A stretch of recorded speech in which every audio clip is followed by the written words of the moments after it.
What's up, everyone? Welcome back to the channel. It has been a long time since I made a video.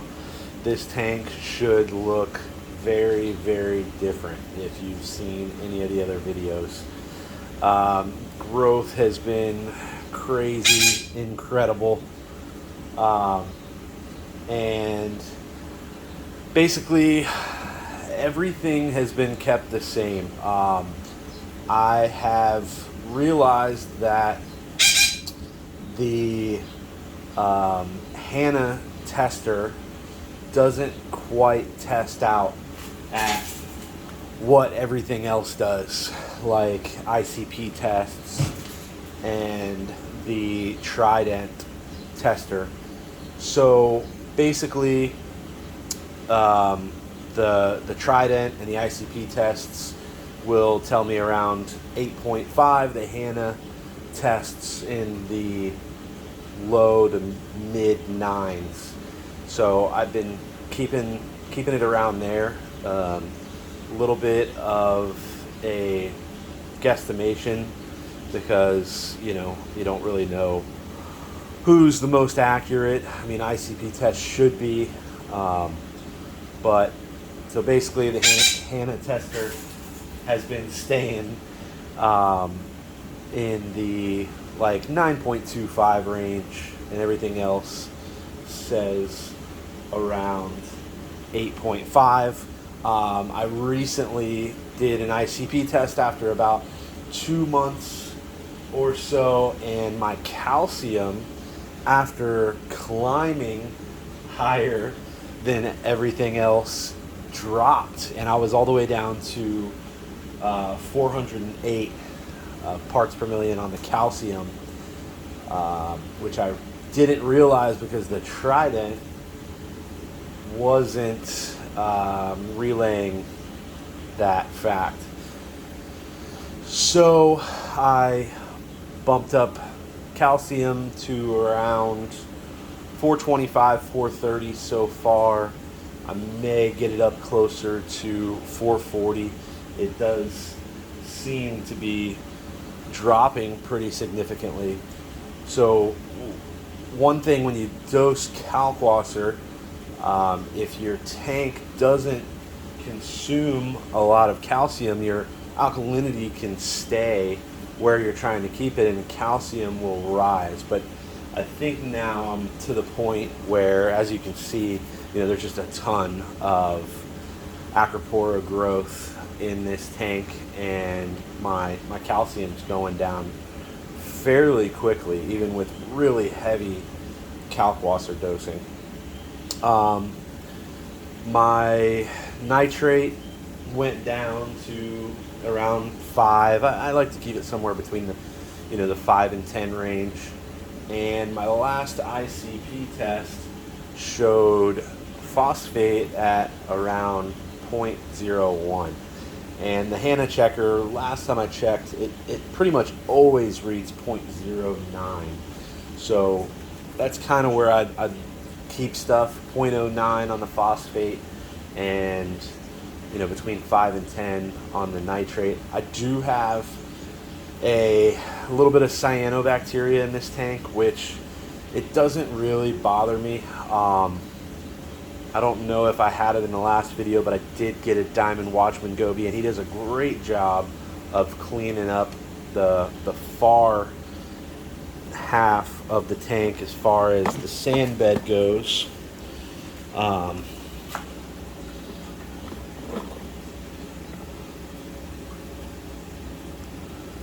And there is some cyanobacteria in other places in the tank, and a little bit on the sand bed doesn't really bother me.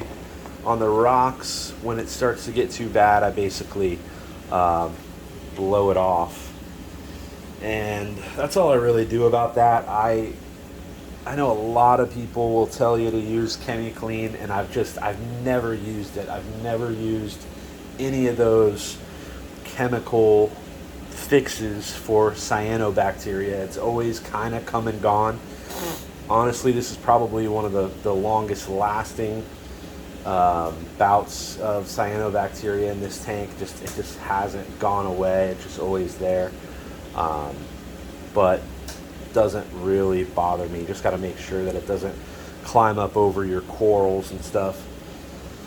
I have done a couple other things. I forget if I had this frag tank last time I made a video. Basically, I really need to clean the glass in here, but basically I have a huge chunk of the Anacropora in here, you know, several huge chunks, because that thing is just going crazy in the main tank.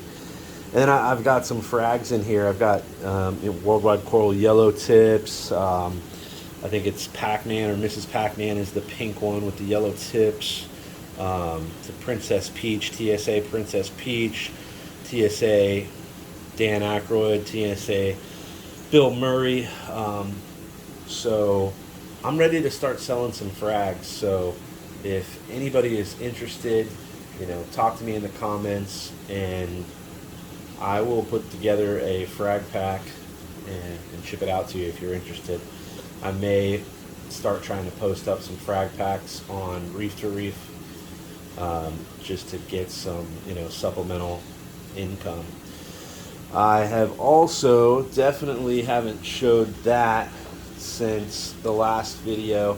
It's a calcium reactor. I basically put together everything used. Got the calcium reactor used, the carbon doser, had the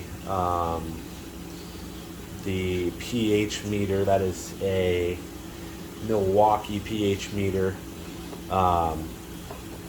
So kind of put that all together, and it's been working pretty well. It is supplemental. So I have the Kamoer STP, whatever it is, peristaltic pump that just constantly runs. I have it feeding into the calcium reactor at about 15 milliliters a minute at the moment. So I'm just trying to keep up, because basically I have the Kalkwasser reactor mixing every 30 minutes, so I'm really dosing almost a Kalkwasser slurry at this point, just because that is always mixed up and it's not enough to keep up with the alkalinity demand in this tank at this point. So basically I'm just going to start bumping up that calcium reactor milliliters per minute, to try to account for, you know, alkalinity and calcium uptake in this tank.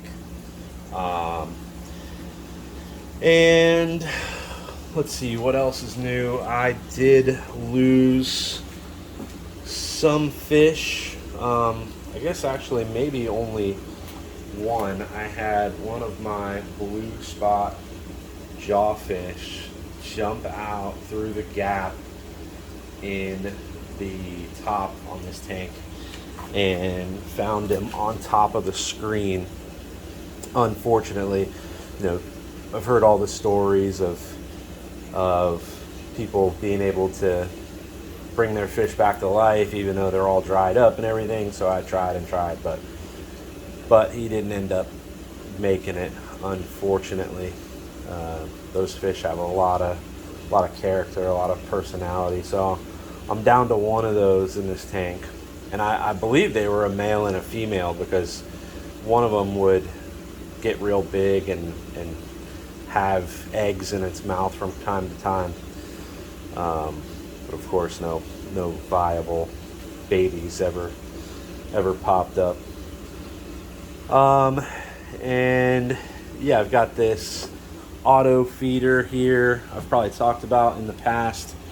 That thing goes off 4 times a day, drops a bunch of pellets in here. That's what all these tangs are waiting for the feeder to go off. And I feed them frozen every probably 2 to 3 times a day by hand. Um, Had a couple corals, STN and kind of disappear, but I think it's really just the name of the game, just frags that never really did a whole lot. Um, Unfortunately, haven't added any more frags. I'm going to just let everything grow out. Maybe eventually trade with some people or try to add some more stuff. But once you get to this point with this many fish and corals and stuff, it's almost scary to want to add more fish and corals without having to deal with quarantine and dipping and stuff. I don't have any Haptasia in this tank, knock on wood. The only pests I have are vermitid snails, and there are bristleworms in here that I didn't know for a long time. All these wrasses in here must be eating them, because I hardly ever see them. But those are really the only pests that I have in this tank, miraculously. That is pretty much it. I'll give you the long shot of this tank.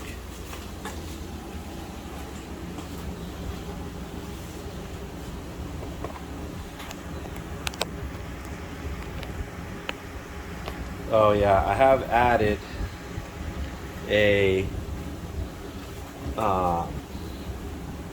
another gyre 280 to this far end of this tank, which I really wanted to not do. I'd like in the future to have some sort of really strong pump on the other end of the tank to avoid from having this here, because it just kind of takes away from the view on this end.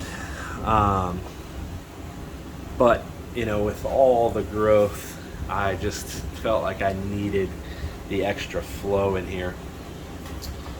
I believe that's pretty much it. I'm going to try to do more frequent update videos on this tank. Ask any questions in the comments, and let me know if anybody wants a frag pack. Thanks for watching, guys. Take care.